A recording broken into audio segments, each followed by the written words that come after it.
Hello to everyone joining us. Just going to give it a couple of minutes and let people enter from the virtual lobby, and then we will get going. So bear with us a couple of minutes and then we'll get started.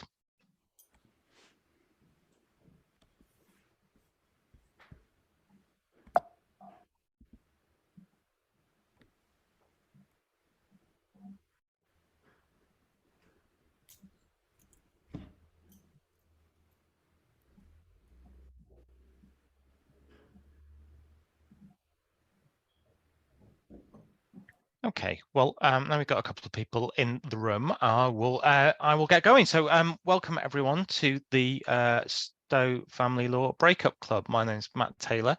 I'm joined by my colleague Jen and our guest Ali, who a little bit more about in a minute, but I'm going to bore you all first with a bit of an intro and talk about Stowe and what we do and the Breakup Club. So the Breakup Club is our series of free webinars which are designed to support people through all the emotional and holistic challenges going through a relationship breakdown, and that can be anything from dealing with loneliness or financial issues to narcissism and all the wonderful things that our special guest is going to talk about tonight. So what we try and do is provide non-legal information, because the law stuff is boring and the other stuff is interesting, and we want to be able to help people get through a relationship breakdown, which is obviously a tremendously traumatic time, in the best way possible. So it forms part of our sort of umbrella of other support mechanisms, which you can find on our website, which is called Stowe Talks. So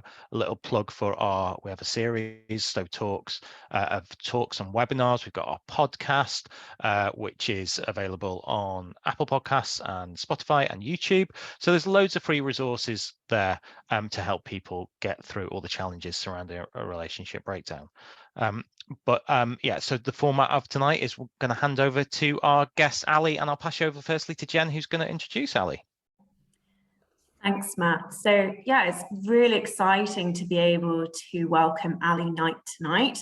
I'm personally really looking forward to hearing what she has to say. Ali is an intuitive soul coach, and the talk tonight is really about reclaiming you in a divorce process. But I think it does go further than that, and it's really in any relationship breakdown. I think a big thing that Matt and I see working with clients who are going through something this difficult is really finding out who you are at the end of a relationship. So Ali offers one-to-one coaching, mentoring, some courses, work with journals, and even some retreats, as far as I'm aware, to help you get to know you again, really. And to crib from her website, because really I couldn't put it any better myself, she wants to help you move through your emotions, thoughts, beliefs, and behaviors that are not serving you anymore. And it's all about stepping into your own power and helping you to feel truly alive. And I mean, who doesn't want that, really? So without further ado, I'll hand you over to Ali. Thank you so much, Jen. And thank you for having me here. It's really wonderful to be here to connect with everybody who's here in the room or the virtual room, and also anybody watching on catch up later on or at a time that this finds them. That's a nice introduction. Did I write? I probably wrote those words on my website, didn't I? I don't remember those, but that's it, the nuts and bolts of what I do. Absolutely. I call myself an intuitive soul coach because one of the foundations of what I believe, and this is the kind of spirituality piece, if you like, is that we're a soul in a body here for the number of years we're here on planet Earth to have a human experience and to learn and grow through that process. So the intuitive bit is about what I sense and what I pick up and how I gather information from what's going on around me, and then use that to help clients and individuals who find themselves very disconnected from the idea of self, help them to rediscover or re-remember their inner truth and live from that place, rather than the way we quite often find ourselves living, which is all about conditioned thinking, what we think we should be doing, who we think we should being, and the roles and titles and functions that we play, often serving others more than serving ourselves. So importantly, the other thing I think it's important for people to know tonight is that in the context of this webinar, I'm also somebody who is midway through a divorce. I'm an early taker-upper of the no-fault divorce that came into law earlier this year. That was a very conscious decision made by my ex and I to wait for that legislation to come through, because it felt the most right, the most aligned for us and for our situation. And I think that's a really good place to start, actually, because what I do and how I work and what I believe is all about helping people to align their life, their experience of life, from heart and soul. So to align their actions and their thinking and their decisions and their ways of life with who they are at a soul level. We're here to talk about reclaiming you as part of a separation and divorce process, and how some of these kind of ways of thinking and some of these tools that I use every day myself and use with all of my clients, how they can help guide us through some of these really significant life events, separation and divorce being one of those. We know what the research and the data says about the impact of these massive events in people's lives. And it's a massive melting pot, isn't it, of emotion and thinking, and a real time of excavation and exploration, and that's huge. And I think it's a time of life where we tend to start to question everything, and that certainly was my experience. It's the experience of a lot of the clients that I work with who are going through this process at whatever stage they come to me within that. And really, I'm on a massive mission to support people to consciously lead themselves through this process. I think separation and divorce has become one of those things that everybody dreads, that we assume it's going to be hostile, it's going to be awful, it's going to be really difficult. We assume it's going to be the worst thing ever for everybody concerned. And I simply don't buy into that. I know that there are circumstances where it's like that, and I'm not minimizing that for anybody whose experience that has been. However, I think if we as an individual and as a pairing, even though we are separating, we've still got to navigate the divorce in parallel, if you like. I think if we consciously lead ourselves through that process, we get better outcomes for everybody. And what I have found, certainly in my experience and with that of my clients, is that we reclaim who we are in the process.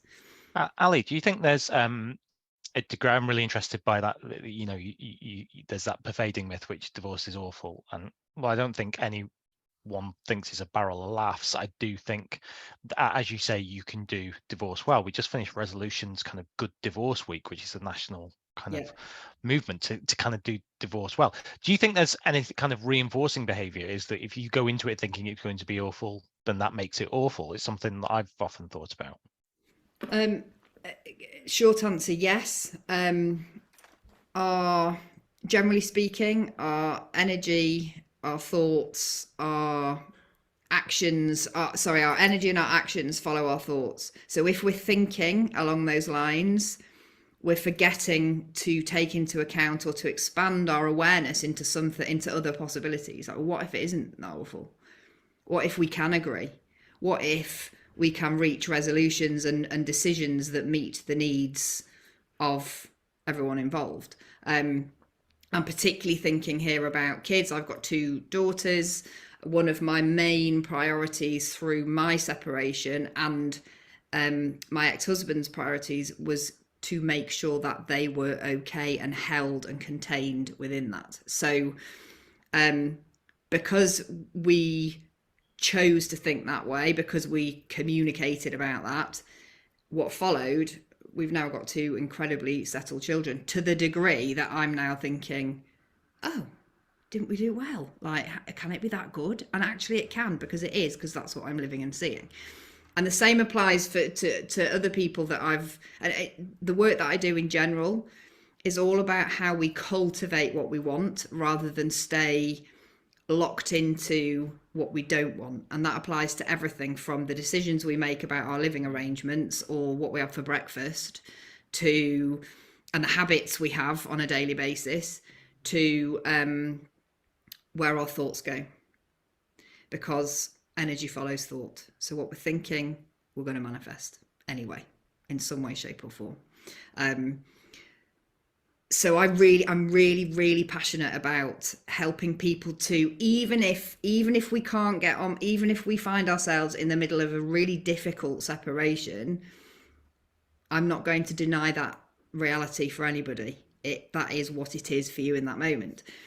However, if we can even expand our awareness slightly to imagine that there's also other possibilities, that there are other options, that there are other ways we can think, other things we can do, other ways we can show up, other ways we can communicate, other ways we can behave, other ways we can deal with what's going on internally for us, that could bring slightly better outcomes, well, then that's far more expansive, positive, hopeful, optimistic, and that's going to cultivate more of what we want going forward.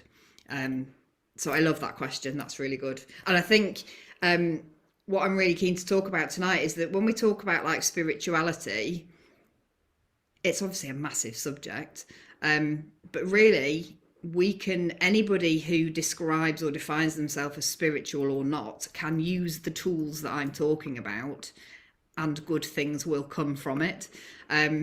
So I know one of the questions was, what the hell, like, what do I mean? What do I even mean? What is spirituality? What am I banging on about? Like, why is it so important? So I'll give you my take on it, but everyone gets to make their own judgment, have their own opinion about this, formulate their own beliefs around it. This is just as I see it at a really basic, simple level. For me, spirituality is all about connection. So it's about connecting within, and it's about connecting without, so outwards. And it's particularly this connection that something's at play that's bigger than me sat in this seat in my really cold house in South Manchester in the middle of a cost of living crisis in the UK, post-pandemic, etc. Like there's a bigger picture. And that for me is what spirituality is, but it's the connection to that some of these practices, some of these tools can really help us feel into. And it's all about finding meaning, isn't it? And having a belief beyond self, a belief beyond, I'm just sat here right now talking, and some people are listening, and some people might watch it. Like, there's a purpose to me coming here and doing this. That's spirituality. It's not more complicated than that. Obviously, for some people, it looks like religion.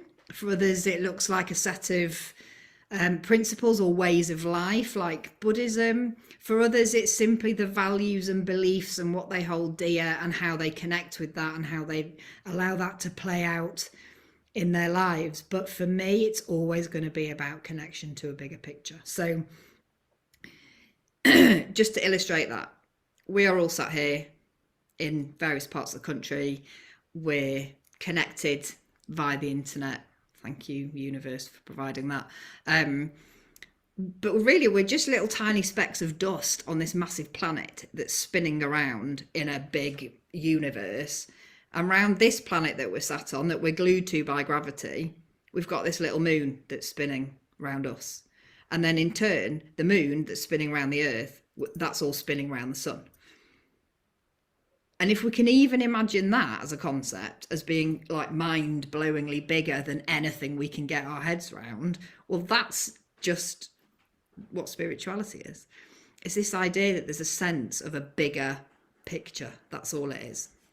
So if, I don't know if you can all find the chat box, those of you who are here and perhaps some of the team who are on the call, do you know what your sun sign is? So your star sign, your zodiac sign. You don't have to tell me what it is, just tell me whether you know what it is or not. Do you ever read your horoscope? So we've got hands up in the ooh, I'm Aquarius as well, so we've got triple Aquarius, so we're massive rebels, so of course we're going to think differently. Aries, get out there, get it done. I love it. So if you even know your star sign, that is a connection to something bigger at play, isn't it? Whether you believe it or not, we'll leave that to one side. I'm all over it. If you look at your zodiac sign and you look at the what that means for you as a individual showing up in the world, you will find resonance there. Equally, who understands what I mean by, you know, when you show up somewhere, it might be a meeting, it might be a social engagement. Do you know what I mean by you can sense the energy of the room? Getting lots of nods. Yes. Who's heard of or can relate to some of the changes that happen at full moon? Definitely. Okay, so I used to work in the hospital. I didn't work in A&E, but it was well known from my A&E colleagues that if you were on night shift overnight at full moon, you better be ready for the ride, because all manner of stuff flew in, showed up. There was something bigger at play. Who's experienced a coincidence? I'm putting this in inverted commas because I don't believe in coincidence, but who understands what I mean by coincidence? And you go, oh, isn't that funny? Like, isn't that funny that we just bumped into each other in this coffee shop? Or isn't that funny that you went to the same training academy that I did? Or isn't it funny that I've just seen you now after 20 years of never being in touch with you? And I was just thinking about you the other day. So these are the kinds of things that I understand to be spirituality. It's just a sense that there's something bigger at play. There's something bigger going on. There's other energies that we are all part of, that we all sit in. The other thing I want to say is that this idea about self. So if you stripped away your physical skin suit and the thoughts, who are you? If you were to, I heard this on TikTok the other day of all places, if you were to unzip your body and take your heart out and put it on the table, and your brain and the bone from your left arm, you put it on the table in front of you, you would, and someone said to you, what's that? You'd say, well, that's my heart, that's my brain, that's my left arm bone. You wouldn't say that's me. But we do have it. So we do have a sense of ourself being something beyond our skin suit, something beyond our brain, which is the thing that creates our thoughts. If I was to ask you who you are in the absence of your roles and labels, you may not find very easily the words to articulate it, but you would know that there's something beyond your roles and your labels and your functions. And so this is what I aim to help people connect with. This idea that we're a soul in a body, that we are more than just the things we do, and that we're connected, that there's other stuff going on around us. You might at this point be thinking, what the hell has this got to do with separation and divorce? And I get that. Except for me, it was absolutely everything. So me being able to connect with myself, me being able to see what was happening in the context of a bigger picture, are categorically two of the things that helped me most as I was navigating the process of separation and divorce.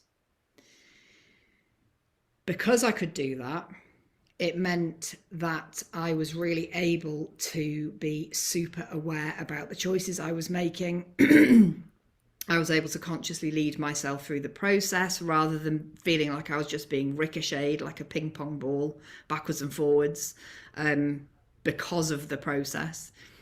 Or even it stopped me from falling foul of this, of becoming a victim of the process or a victim of my circumstances. It really gave me that self-empowerment to look ahead, to move forward, to keep going, to sit with all those difficult emotions and tough decisions that needed to be made.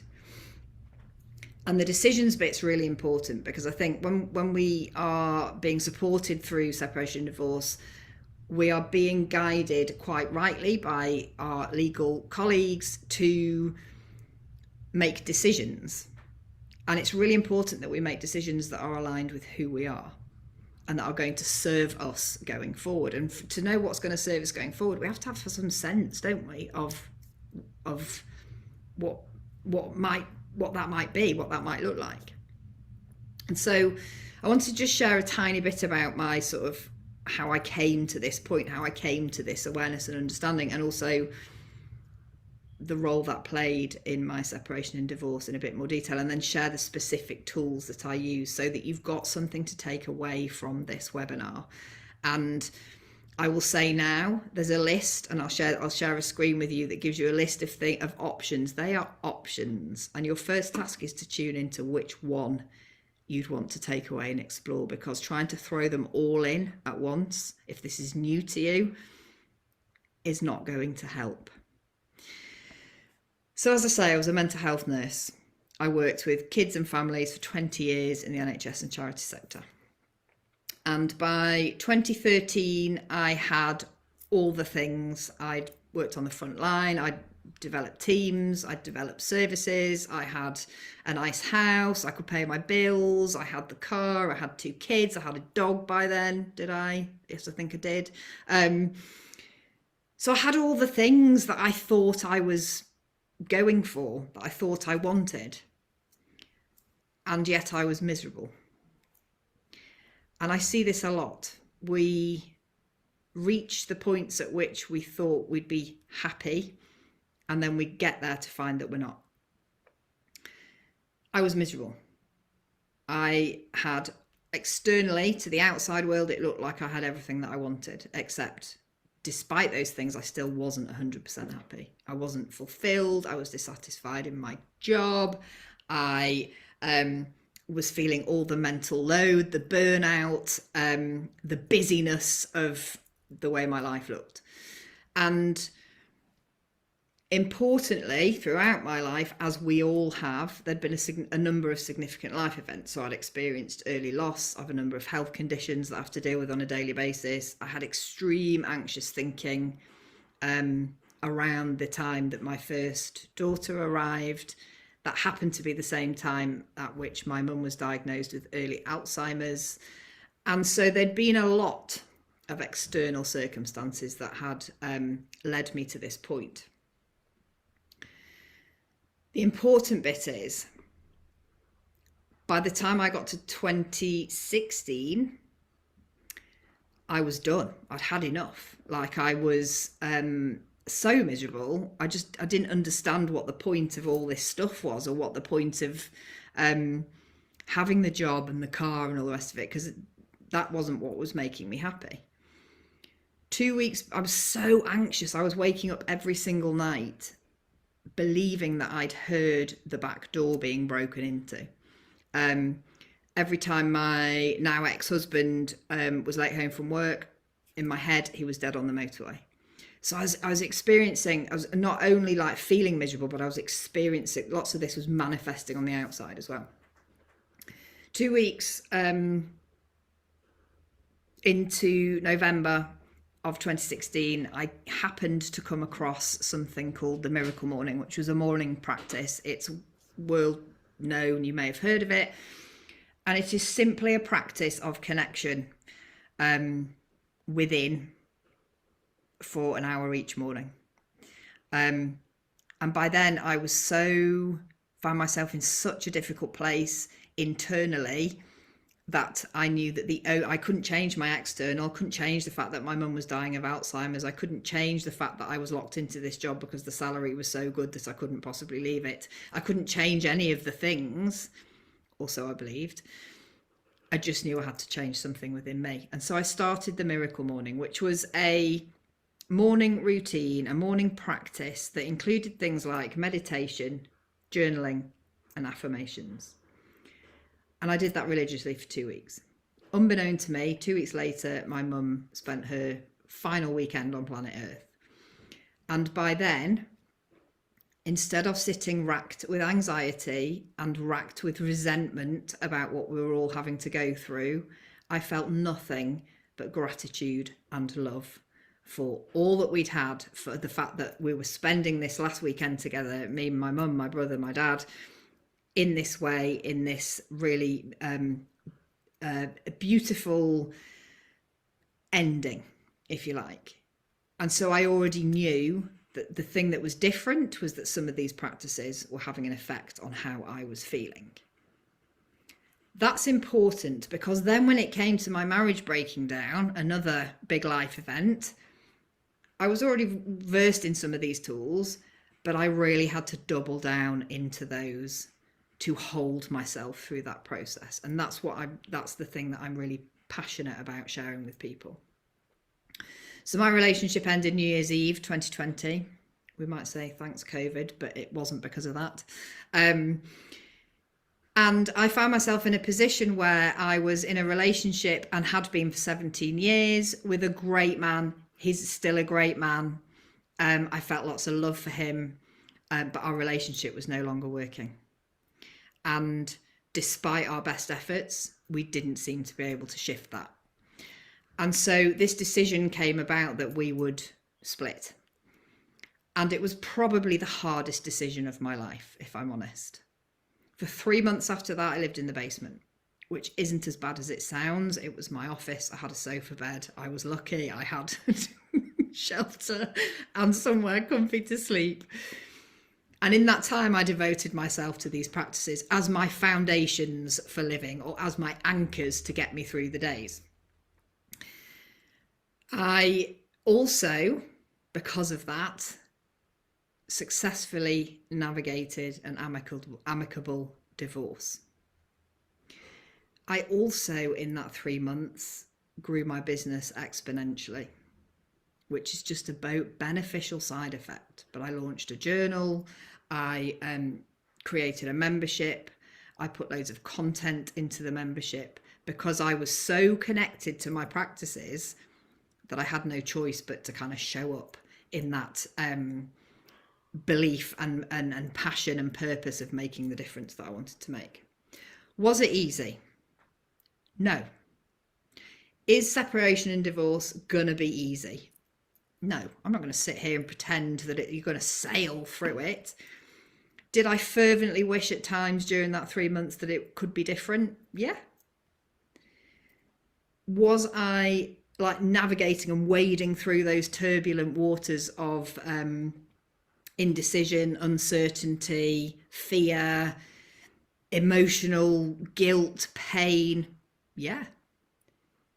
Did I move with those things? Did I allow myself to be with those things? Did I move through them and come out the other side?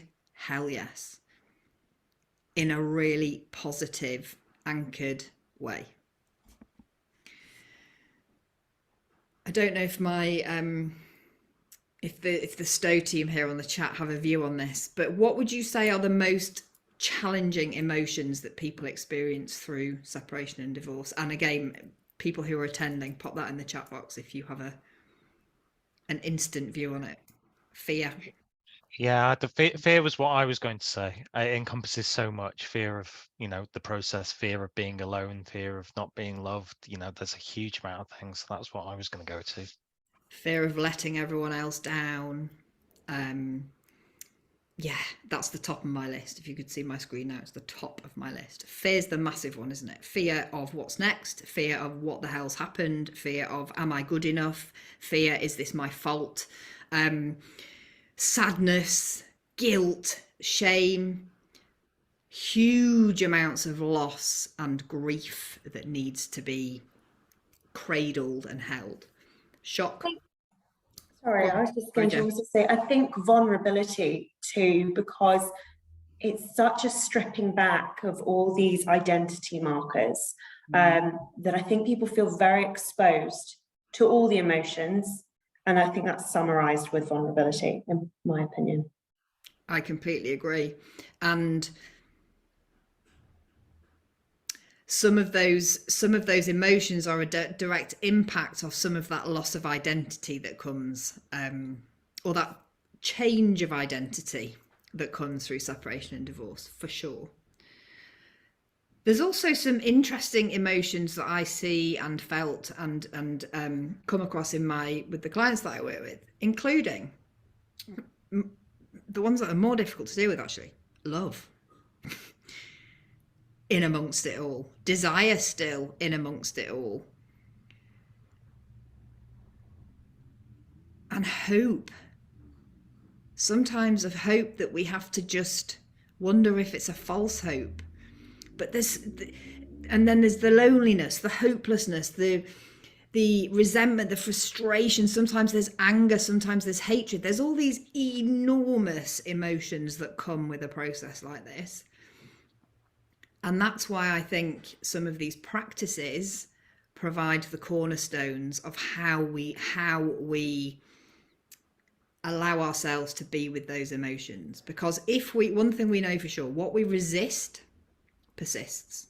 So if we are resisting feeling sad, it's still going to be there. It's not gone anywhere. It's coming out later, believe me.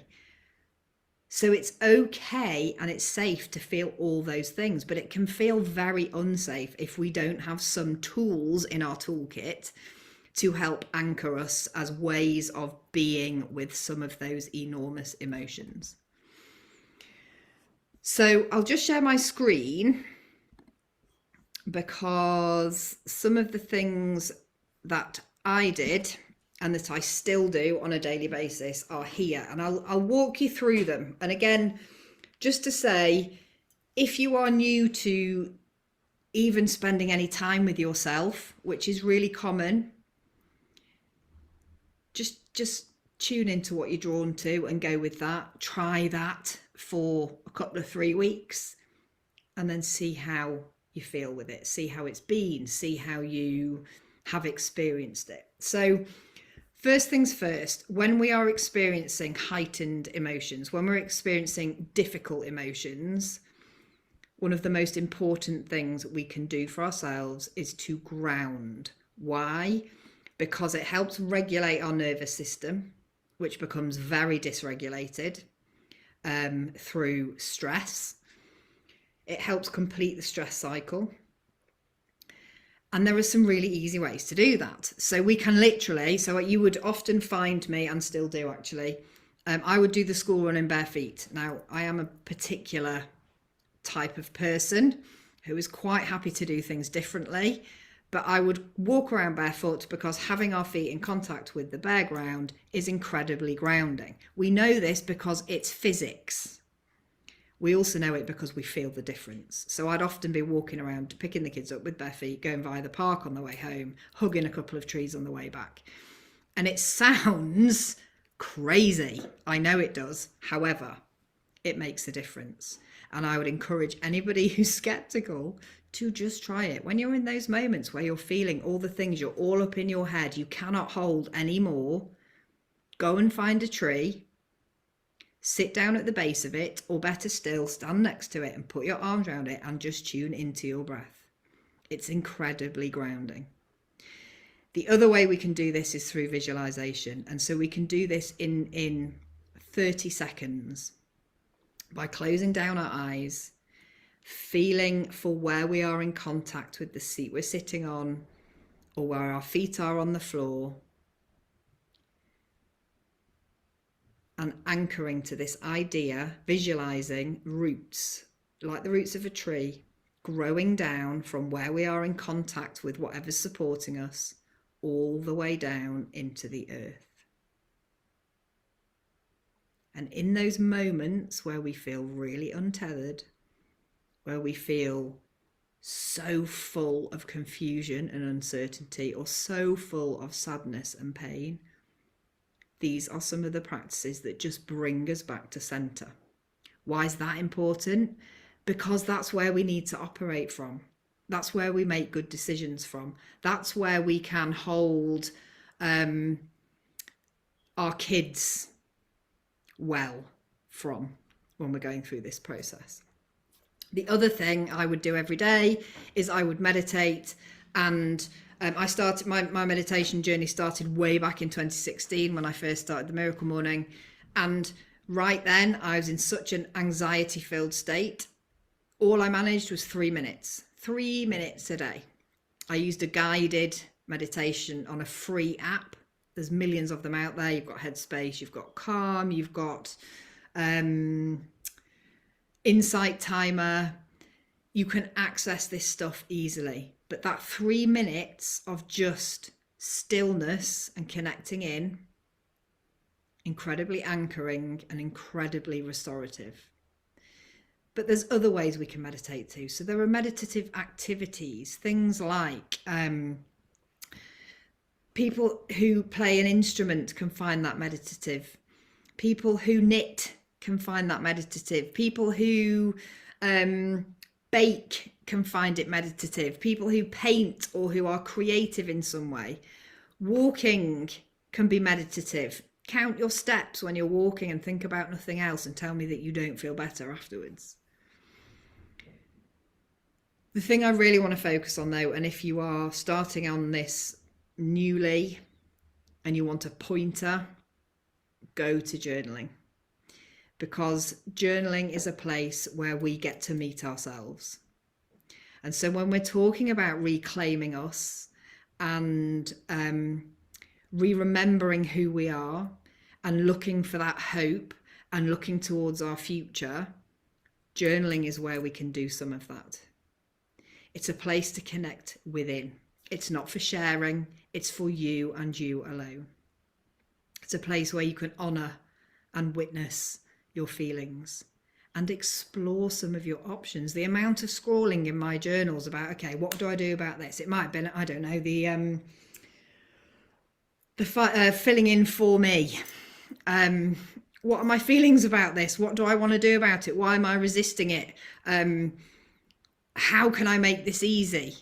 All of that's come out in my journaling until you reach a point, a conclusion with yourself that you know is right. It's also a place where we find self-compassion and self-love, and that's never more important than in massive life transitions, especially in separation and divorce, I would argue, because when we come from that place of being together and we end up in that place of being separate, there are things that our mind would like to say have been taken away from us. Things that we might have looked to others, needs of ours that we might have looked to our other person to help meet. And now we need to meet those for ourselves wholly. Journaling is a place that you can do that. And there are 3 questions I've put here. That is where I suggest everybody starts. I journal to these 3 questions every single day for months when I started journaling. What am I feeling? Label it. Identify it, witness it, allow yourself to acknowledge it.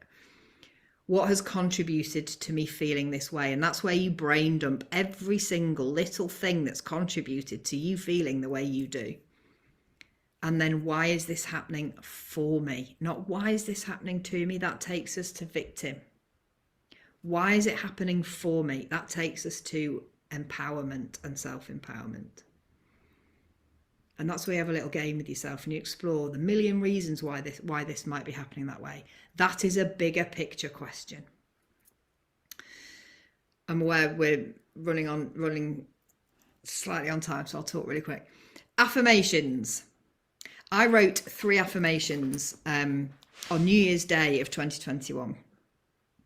And those became my rules to live by that helped me navigate the separation and the divorce. And I still have them on my altar, because I'm a witch, so I'm naturally, of course, I've got an altar. I still have them, and they are these. I choose to be strong. I choose to be kind. I choose to show myself compassion. And for every conversation I had to have, for every meeting with my lawyer that I needed to have, for every appointment that I needed to make, for every decision that had to be taken, I ran it all through those 3 filters. And I believe that is partly what helped our separation and our subsequent divorce be as amicable as it possibly could be. The other affirmations I strongly suggest at any time are affirmations such as I am safe, I can handle this, I show myself compassion. And so affirmations, for anybody who doesn't know, are things we say ideally out loud that are framed in the present tense and are aspirational. There are anchors, they're the things we're moving towards. So saying I can handle this in your worst moments is going to change your energy, and it's going to allow you to feel more than just the difficult feelings that you're feeling in that moment. It's really important in any life transition to see beyond the heartbreak, and this can be the thing that blocks us the most in separation and divorce. So can you start to ever so gently imagine an alternative future? And if you can, what would you like that to look like? What might some of the wins be here? What might some of the opportunities be? What would you be looking forward to not having to do anymore because you're no longer married? And this is the work that I do with lots of my clients in this situation. So helping them to experience their feelings, to witness them, to honour them and to be with them. And then also helping them to see life beyond divorce. Because although legally, there's all that paperwork and stuff to do, but that's on its way. I'm the other side, and I can promise you it's great. And that's my experience, my lived experience. Lastly, really important, connect with your people, but please be mindful and conscious about who your people are in this situation. They may not be your typical people. They may not be your parents. They may not be your siblings. They may not be your best friends, because a lot of those have the most vested interest in things, in certain narratives, let's just say, in the interests of time. No, you need to find and connect with your people who support you unconditionally, who can hold space for you, who can sit alongside you as you move through this, who don't try and unduly influence your decisions, who allow you the time and space to reach your own conclusions, and who don't bring their own shit to the party. Because as I'm sure the Stowe colleagues on the call will know, everyone's got an opinion when it comes to what to do about somebody's divorce. And it's not always those opinions that are the most helpful.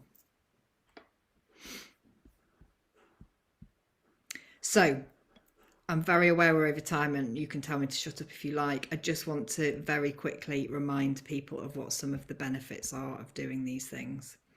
What I found and what my clients find is that through some of these practices, what we find is the clarity that we need in this situation.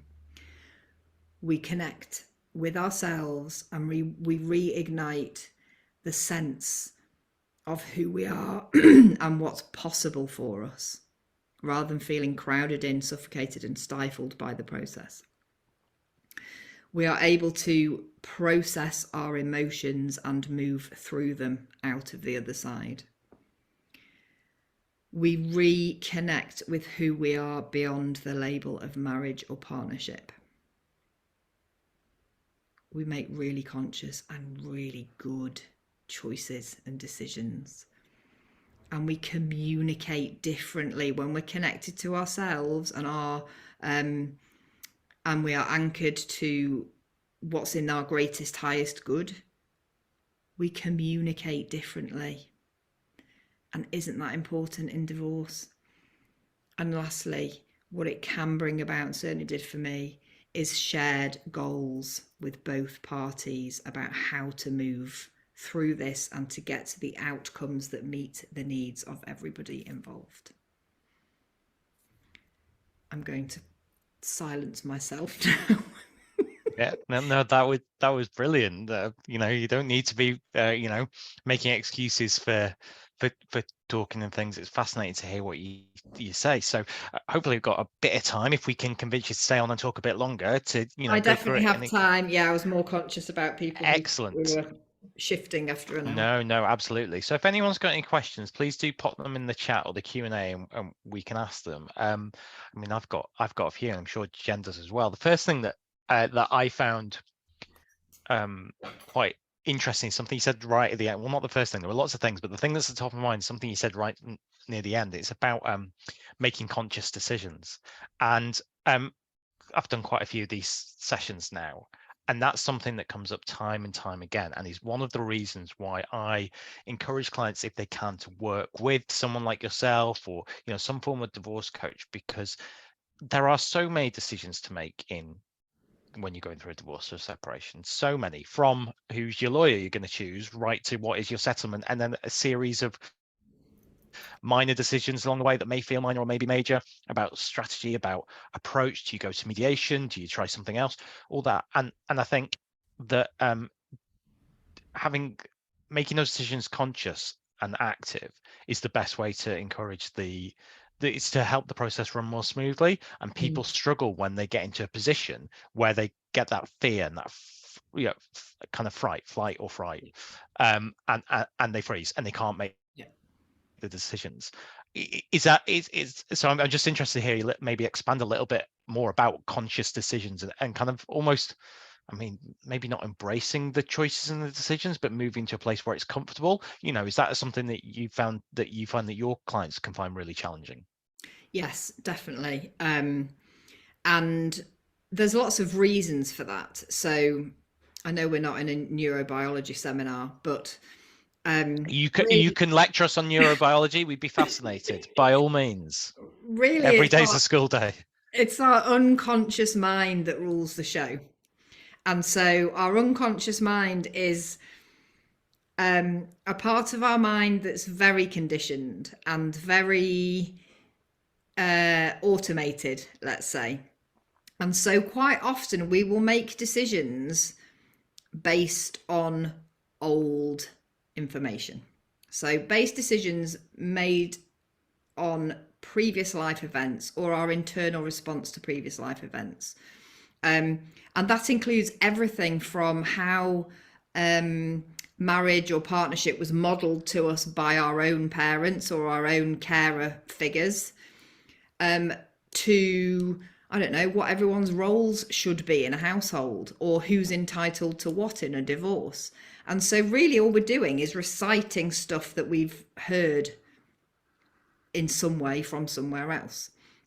And that doesn't make it a conscious decision. Conscious is where we can link the information we're receiving in the here and now to what's in our greatest, highest good, or what's in the greatest, highest good of the collective, for want of a better expression. But the thing for me about conscious choices in divorce, and particularly with some of the clients I work with, is often the clients I'm working with are those who feel most disempowered by the process. And so I really have to challenge them and encourage them to consider themselves and their greatest, highest good in that conscious decision making. Because so often, and I'm generalizing massively, I'm aware of that, and I'm calling myself out on it. Generally speaking, and I won't go into a patriarchal history either, but generally speaking, it's women who think that they have to settle for something that they shouldn't really be entitled to. That's the general vibe, right? And so that's not a conscious decision to just go along with that. Conscious decisions is checking out, well, does that work for me? Does that work for me? Does that work for me and the kids, or does that work for me and what I'm moving towards in my future? Does that feel fair to me? Those are the kind of conscious decisions or conscious filters that we need to run stuff through. And also to really, conscious is really about understanding why we're making the decision we're making. So it's kind of a layer deeper, and not just making decisions automatically because that's how everyone else did it or that worked for them, but to really bring it back home and go, what does that work for me? Yeah, that makes a lot of sense, and it really chimes with the, it's one of the sort of consistent themes of a lot of these sessions, I think. So we talked about fear being the top emotion, so I just wanted to go back to that a little bit. And I thought your practical tips were brilliant and really helpful. And I found myself sort of wanting to close my eyes and do them along with you, and do the grounding things, and the affirmations. Like, they're really powerful, and I think very useful. Have you got any specific practical tips to do with managing fear, as that's the sort of, it seems to be the thing that we all went to, is that's the overriding emotion? I do. I believe that the thing we try and avoid most is the fear. And when we avoid it, we're not dealing with it. It still just sits there in our energy, in our mind somewhere. Probably goes further down into the unconscious, if I'm honest. And quite often we fear the fear as well. So it's like a double whammy. So what I strongly encourage and sometimes do with my clients is we write it all down. So we're kind of back to journaling, but we expose is the wrong word because that's implies some sort of threat. We hold it up. We allow the fear to make itself known. We allow the fear to have its say. And I tend to do this in the form of letters.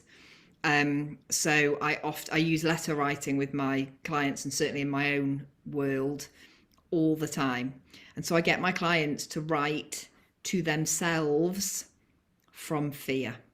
So we let fear have its say, because actually what we tend to find is that when we sit with it and witness it in that way, the fear of the fear is worse than the fear.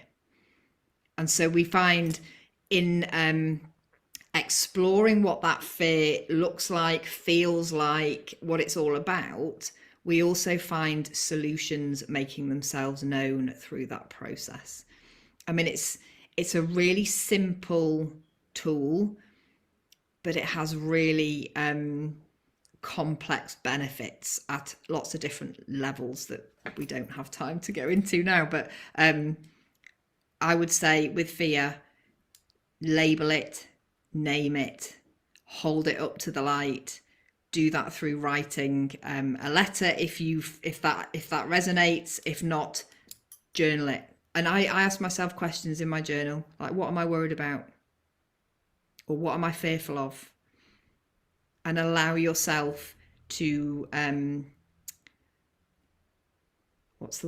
allow yourself to validate what's going on within you.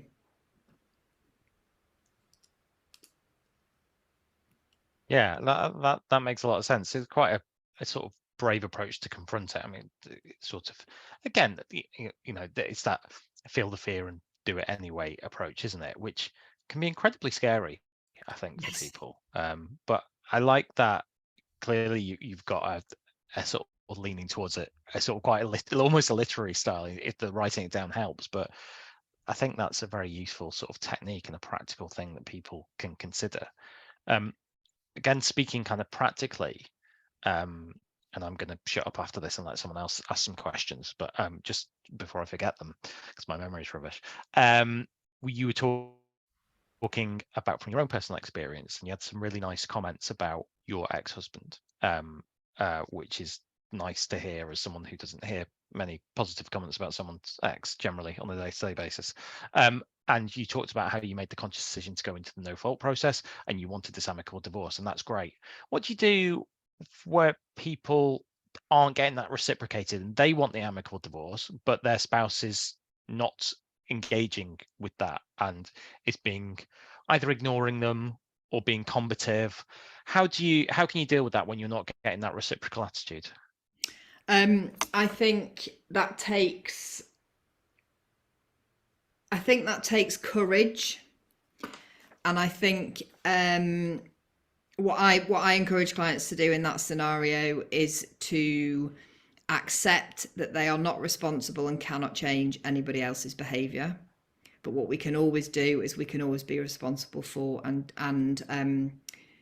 we can always be responsible for our own behaviour, and we can choose our response. Again, it's bringing it back to consciousness. So quite often in a scenario where there isn't that agreement, for want of a better way of putting it, at any level or at any level, at every level, sorry, it can be very, very difficult. You can feel like you're banging your head against a brick wall. And so that doesn't mean you don't have a choice. We always have a choice, no matter what. And so I encourage my clients to come back to themselves, to honour what they need, and I help them empower themselves to make sure that that progresses in line with what they need. Because if an ex-partner, or if the other party in the separation is not playing ball, is not showing up, is not agreeing to anything, is potentially being hostile and oppositional and obstructive, there is nothing that individual sitting in that space can do of their own accord that will make them change that behaviour. And so it has to become about, well, how do I choose to respond to this? How do I choose to respond to it with myself, for myself, and possibly for children or pets or whoever else is involved? And how do I choose to move myself beyond this? And obviously the legal process has a massive part to play in some of those cases. But even that's a conscious choice point, like, which way am I going to do this? I'm going to do it. Which way am I going to do it? Because if we have no self-agency, then that's when the powerlessness and helplessness comes in. Thank you for that, Ali. And Matt definitely stole one of my questions, which was that last one. So really interesting to hear your thoughts on that. And just picking up on that last point about sort of self-agency, I think there is a particular group of clients, from my experience, tends to be women, but not always, who find that putting themselves first is selfish. Now, I don't like it when I hear that at all, because it's you've hit the nail on the head really with that self-agency point. But I was just wondering if there's anything in particular you would say to somebody who was coming to you saying, well, I don't really think I should be putting myself first in this situation. My response, I get asked that a lot, and I run a program specifically for women around self-empowerment. It's called Choosing Me, and it's all about excavating where the hell does that come from. So my response to them, if they say it feels selfish to put myself first, is, says who? Where does that come from? Why is it selfish? Because my belief is that if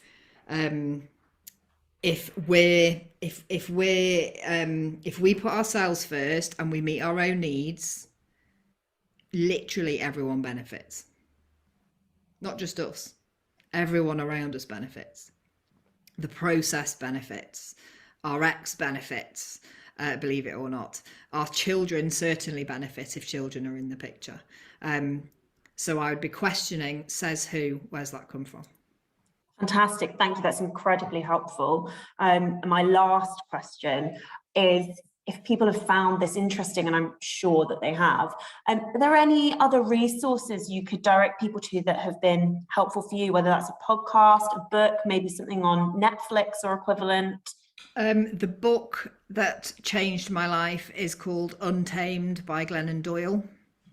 That's brilliant, and I would encourage anybody who is looking or finds themselves in a position where they need to take control of their own life because for any reason, that's a brilliant read. I don't podcasts, I listen to more general podcasts, some fairly interesting spiritual ones, and lots of kind of well-being podcasts, because the other thing to remember is, like, the rules of life are, when we are going through these stressful periods or having to navigate like turbulent waters, the rules are you meet your basic needs first. Are you sleeping? Are you eating? Are you getting enough water? Are you getting any fresh air? Are you connecting with your people? So podcasts like Dr. Chatterjee, who has millions of interesting guests on, podcasts like that as well. And I also believe in the power of escape in terms of regulating nervous systems when we are going through these times. So finding whichever way that is, as long as it's done consciously, reading novels, staying away from subject matter that might be triggering or difficult, watching. I watched the whole of How to Get Away with Murder on Netflix when I was going through the process, and I watched a couple of episodes a night. That was my kind of gift to myself when I finished for the day and switched off. And it, ironic title given the process I was going through, but there was nothing in me that wanted to murder my ex-husband, but it was just an all-consuming bit of downtime to just take my thinking, my energy towards something else, rather than sitting with the difficulty all the time. Fabulous. That's been incredibly insightful and interesting. As someone who I don't consider myself to be spiritual, I find it absolutely fascinating to listen to other perspectives and different ways that people manage and cope. And I've learned a huge amount from speaking to you both before, this call and what you've been talking about today, Ali. So I'm sure it'll be hugely interesting and useful for anyone who's tuning in now or watching on YouTube. So thank you ever so much. To everyone else, thanks for joining us.